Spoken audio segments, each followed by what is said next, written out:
Hello, friends, and let's get started. The front door opened with a quiet click, and her husband glanced at the clock. It was almost 2 in the morning. He heard the distant slamming of another door in the entryway. One of the neighbors was coming home late, too. His wife entered the apartment, her coat a little tighter, as if she were trying to keep the noise down. Her heels tapped lightly on the floor, but she immediately froze when she noticed her husband sitting in the darkness of the living room. "Are you awake?"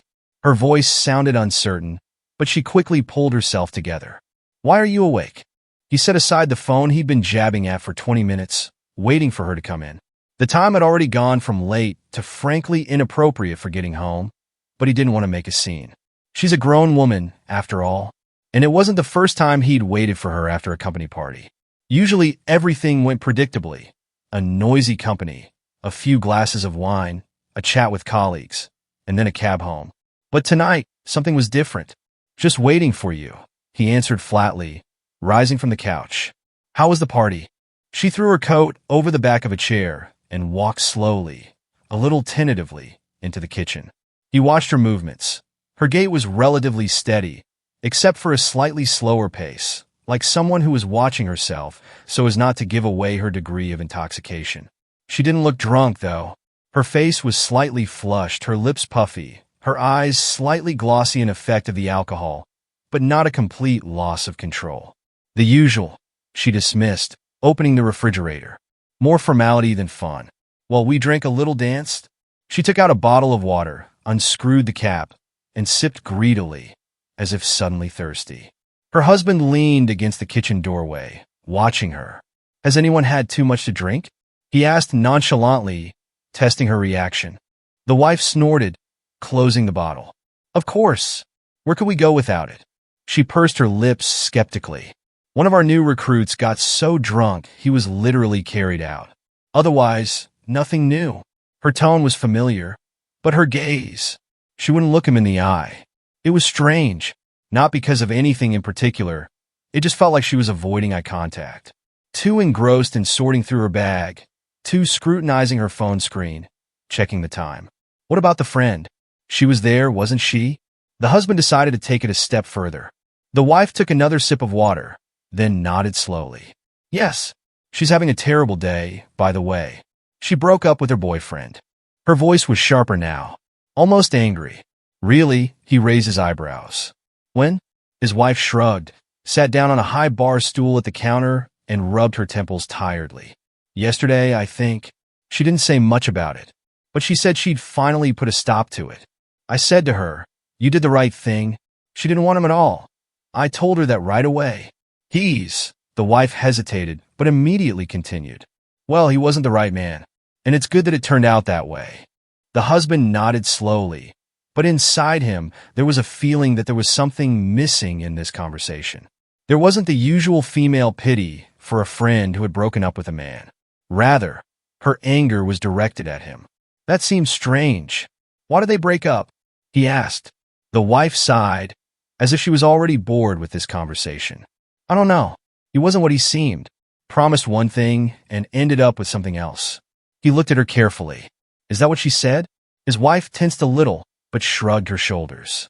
"What difference does it make?" What mattered was that she felt better. She looked at the phone again, as if checking the time, too tense for someone who had just gotten back from a party. Her husband noticed her scrolling the same screen several times, even though she clearly wasn't reading anything. "You must be tired," he said. She picked up her bag as if she'd been waiting for it. "Yes, I'm terribly sleepy." There was a rush in her voice. "I'm going to take a shower." She walked quickly out of the kitchen, leaving him alone. Her husband remained standing, staring into space. A feeling of unease settled inside him. There was no particular reason to suspect anything, but something was definitely wrong. Too many gaps in her story. Too abrupt emotions. Too obvious a desire to change the subject. And why hadn't she looked him in the eye once? Her husband sat up in bed, leaning back against the headboard. The water was running in the next room. His wife had gone to take a shower right after she'd returned, claiming she was tired. He leafed through his phone, but his thoughts swirled around her strange behavior. Something didn't add up. He was about to close the messenger when his eyes stopped on the name of his wife's friend. They weren't particularly close, but they developed quite a friendship over the several years they'd been in contact. He knew she was a nice girl, with a sense of humor, no drama. And now, if her boyfriend did turn out to be an asshole, she was probably worried. Her husband hesitated, then typed a short message after all. "How are you? I'm sorry about what happened." The reply came almost immediately, even though it was well past midnight. "Your wife didn't tell you why?" He frowned. That's an odd way of putting it. The wife seemed to have explained that the friend herself had dumped the guy, that he wasn't what he seemed, but if that was the case, why the tone? He decided to ignore it and just clarified. "No, she said he wasn't what he seemed." The pause was longer this time. He even thought his friend had changed her mind about continuing the conversation, but suddenly the phone vibrated briefly. Of course it had. It made sense. Your wife just satisfied him right at the party. Check with her for details. The husband reread the message twice. Then again, his hands automatically gripped the phone tighter. He felt a wave of heat rise inside, mixed with icy cold. This was some kind of wild mistake. A stupid provocation. His fingers tapped the screen on their own. What is this nonsense? Are you kidding me? The answer came instantly. I wish I were, but I caught them in the bathroom. His temples throbbed. He suddenly realized he could hear the sound of water coming from the bathroom. But now the sound annoyed him beyond belief. He looked at the screen again. You were wrong. Are you sure it was her? He was almost out of breath as he waited for an answer. I'm sure. I wish I was wrong. Somewhere inside, there was still hope that it was just anger, resentment, some bad joke. But when the phone vibrated again a few seconds later, that hope crumbled to dust. A photo appeared on the screen. Dark, grainy, taken hastily, as if the man were trembling with emotion. But there was enough detail. A toilet, typical of such parties, white tiles, mirror, dim light. The stall door was open. Inside is a man, his face blurred by movement, but the figure is recognizable. Kneeling in front of him is her, his wife. And that's when the sound of the bathwater became deafening. The husband sat clutching his phone, staring at a photograph that couldn't possibly exist. But she was here real. His wife's eyes were closed, her face partially hidden by the corner of the stall, but he knew her too well to be mistaken. He saw her blouse, the same one she'd come home in. Her hair gathered just as it had been when she'd entered the apartment, smelling her coat. His brain refused to accept it. He reread his friend's message again. Are you kidding me? The answer came quickly. I wish I was, but I caught them in the bathroom. He hadn't even broken up with me yet, and she was already on her knees. He was having trouble breathing. His head throbbed. His fingers clenched on his phone, so tight the screen might crack.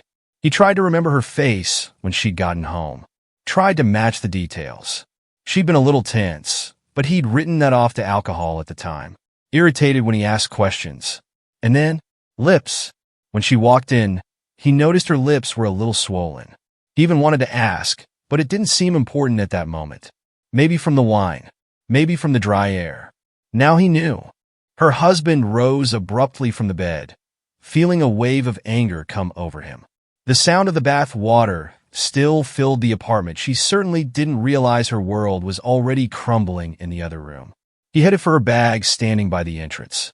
An ordinary woman's bag. Too big, too loaded with junk. He slipped his hand inside, fumbled for his cell phone. Pulled it out. The screen was off, but as soon as he pressed the button, his wife's face appeared, hidden by a translucent screen lock. Password. Of course it was, but he knew it. Her fingers always typed the same numbers, her mother's date of birth. He'd seen it 1,000 times. Entered. Unlocked. The husband quickly opened the messenger. The first thing that caught his eye was emptiness. Not a single chat except for a couple of minor correspondences with coworkers. It was as if the phone had just been reset to factory settings. He opened the gallery. Same thing. It's like nothing existed. His wife had already deleted everything. That fact somehow hit harder than the photo itself. She didn't just do it. She deliberately covered her tracks. So she knew what she was doing. Means she knew it was wrong. Means she had something to hide. The damn shower was still buzzing outside the door. He didn't know how long he'd been standing there, clutching her phone. A few minutes? Or an hour? A single thought pulsed in his head. She did it in the most humiliating way possible. Not just cheated. She didn't just sleep with him somewhere on the side. No, she satisfied him in the restroom, among the dirty walls, while there was still a party going on. She did it like she wasn't embarrassed to be caught, as if it meant nothing. And now she was lying in the bathtub, unsuspecting. But she would, soon. Her husband stood in front of the closed bathroom door, feeling the storm slowly but inevitably growing inside him. From behind the door came only the quiet murmur of water. She wasn't just taking a shower. He guessed that even earlier. The water flowed too steady, unmoving. That meant only one thing: she was just lying in the tub. He swung the door open without knocking. His wife was indeed asleep, head tilted back on the edge of the tub, wet hair stuck to her cheek, a relaxed expression of complete calm on her lips. As if nothing had happened. As if he hadn't spent the last half hour with his phone in his hands, staring at a picture he couldn't fathom. He stepped forward without closing the door behind him. The water was already starting to cool the slight goosebumps on her skin. "Wake up!" His wife didn't respond. He leaned closer, almost close to her face. "Wake up!" Her eyelids twitched. Then she exhaled sharply and blinked, focusing her gaze. It took a second to realize he was standing in front of her, and another second to notice the look on his face. "Are you out of your mind?" Her voice was still sleepy, but with a tinge of irritation. Her husband looked down at her, holding the phone in his hand. "You cheated on me at the party?" She blinked. For a few moments, there was a ringing silence in the bathroom. Her face twitched, but almost immediately she squeezed out a nervous laugh. "What?" He didn't move from his seat. "You took him in your mouth right at the party?" Her reaction was different now. She frowned, reached for the edge of the tub, stood up as if preparing for defense. "Are you out of your mind? What kind of nonsense is this?" Her voice became sharper, harder. It was no longer sleepy, it had a sharpness to it. She wasn't just surprised, she was starting to get angry. But he was ready. Without further ado, he tossed the phone to the edge of the sink, screen up. His friend's last text message was still burning there. She looked at the screen, but didn't pick it up.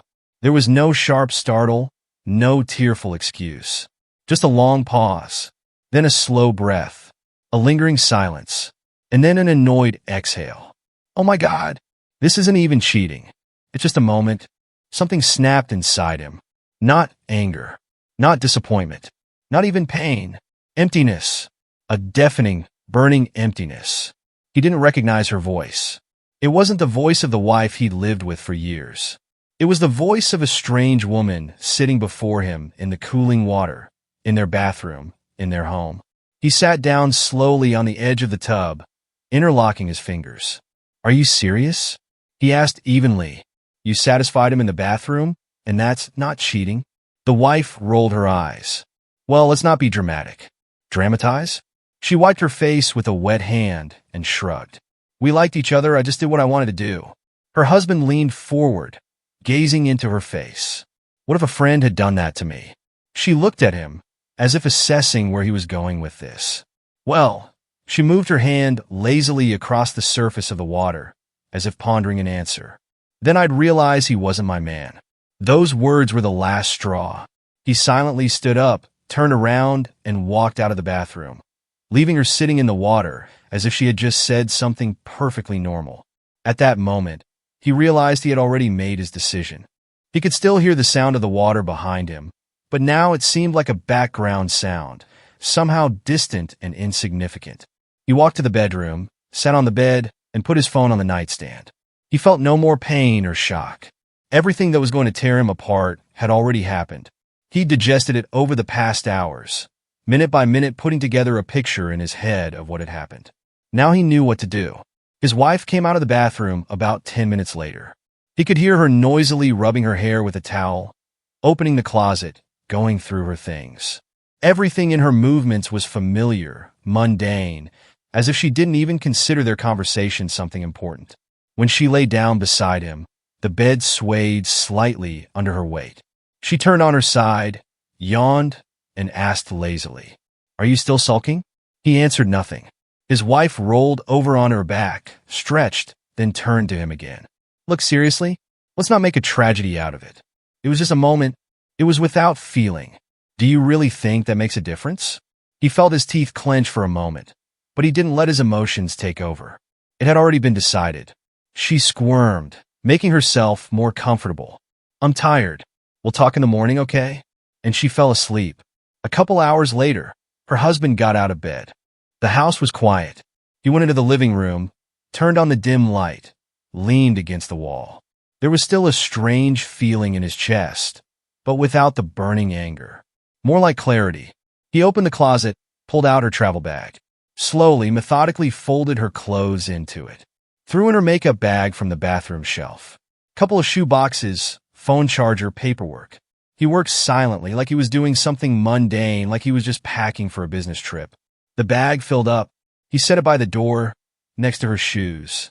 Then he went back to the bedroom, lay down on the bed, and closed his eyes. In the morning, his wife woke up first. He felt her stretch next to him, heard her yawn, then a pause. Her head turned toward him, then toward the door. He opened his eyes the moment she sat up abruptly on the bed. What is it? Her voice was still sleepy, but already anxious. He sat up slowly, with absolute calm. These are your things. She blinked, as if she didn't immediately understand the meaning of his words. What? He rose, walked to the door. You said you just picked out what you wanted. He picked up her bag and set it right in front of the door. While I picked it out, his wife slowly got out of bed. There was no longer that lazy confidence in her movements now. Are you serious? He nodded. She took a step toward him. Look, do you really want to ruin everything right now over one stupid thing? Her voice changed. Gone was the condescension. Gone was the disdain. Now there was something akin to panic in it. I made a mistake, okay, but you're overreacting. It doesn't mean anything. Let's talk. He looked at her for a long, calm moment. No, don't. She took another step, trying to grab his arm, but he was already opening the door. His wife froze, her face contorted, as if only now she realized that everything was really happening. You're kicking me out? He met her gaze. You've made your choice. Now it's my turn. He didn't let her answer. He just pushed her out and slammed the door in her face. The door closed with a deafening click. A second of silence. And then, open up. Her voice cut sharply through the morning silence. He heard the bag hit the floor with a thud. Are you serious? She started to yank the handle, but the door remained locked. Shit, are you crazy? He didn't answer. He just stood there staring at the wall. There was a knock at the door, tentative at first, then louder. Open the door. We need to talk. There was a note of panic in her voice now. You can't just throw me out. The husband took a deep breath, closed his eyes, pressed his fingers to the bridge of his nose. Everything was going exactly as he'd expected. Do you really do that? After all these years? Her voice was shaking, but she was still trying to hold it together. He heard her take a step back, then walk toward the door again. I don't have anywhere to go. There was desperation in her voice now. Do you realize what you're doing? She slammed her palm on the door, but not as confidently as she had at first. She was beginning to realize reality. Her husband remained standing, listening to her breathing heavily outside the door. My friend won't let me in. Her voice was quieter now, almost confused. You understand, don't you? She hates me. She won't even pick up the phone. The husband was silent. This guy, she sighed convulsively. He lives with his parents, you know? I can't go to him. I have nowhere to go. He continued to be silent. Outside, he could hear her breathing, hitched, frightened. She wasn't screaming anymore. Now she was whispering. You wouldn't do this to me. Pause. Would you? She yanked the handle again, weaker now. You always said we could handle anything, that we were a family. He closed his eyes, remembering her voice from yesterday. We just liked each other. I did what I wanted to do. Her own words echoed in his head now. She hadn't said it in tears. She didn't feel guilty. Only now, standing outside the door as reality slapped her in the face, did she begin to realize what she had done. But it was too late. Her husband turned around and went into the bedroom. Her voice still echoed in the hallway, but now there was only helplessness in it. Please. He lay down on the bed and closed his eyes. Please open. He didn't. A few months passed. The divorce was finalized quickly. The wife didn't resist. After that night, she tried to write to him a couple of times. At first neutrally, then more insistently, but her husband did not answer. She lived with one acquaintance or another, temporarily rented a place, tried to organize her life. But it wasn't like before. People knew. A friend spread the story. The corporate group discussed her behavior. Some whispered behind her back. Some stopped saying hello. What about the guy? Yeah, they met a couple times, but it quickly became clear. He didn't want her problems. He wasn't someone worth losing her husband, her home, her life. The wife thought she could get it all back. But when she called him a couple of months later and heard someone else's voice in the receiver, the voice of another woman, she realized it was really over. She was no longer his wife. She no longer meant anything, and that killed her more than anything else. And that's where today's story ends. Thank you for watching to the end. If you enjoyed it, don't forget to like and comment. We'd love to discuss this story with you. See you in the next video.